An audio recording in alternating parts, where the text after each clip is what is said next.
Beh, kita nak tanya benda sikit, beh. Apa di sebelah Thailand, minyak dia mahal. 1 liter tu pecah 5 ya. Tapi makanan dia tu je boleh jual dengan murah. Alik kita, minyak tu nak kata mahal tak mahal mana. 2 ya lebih ya kan.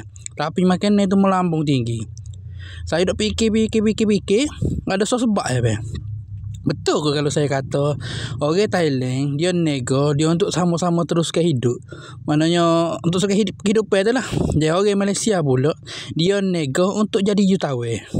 Betul tak saya ayat be? Sebabnya perbezaan harga tu sangat-sangat ketara be.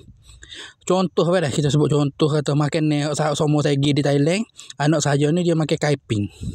Kaiping ni kalau bahasa kita kat sate. Sate di sebelah kita 3 batai sate dengan nasi ipik 2-3 kerak 5 ya ya be tak. Di Thailand pula be. Benda yang sama juga. Sate juga 3 batai sate besar-besar gemuk-gemuk. Lepas tu dia tak ada nasi ipik, dia pakai pulut. Dengan nilai dia harga baru sia setengah dengan 2 ya.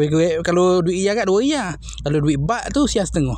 Apa boleh jadi gitu be? Aja be kosi sikit komen ke lagu mana ke kita nak tahu juga be.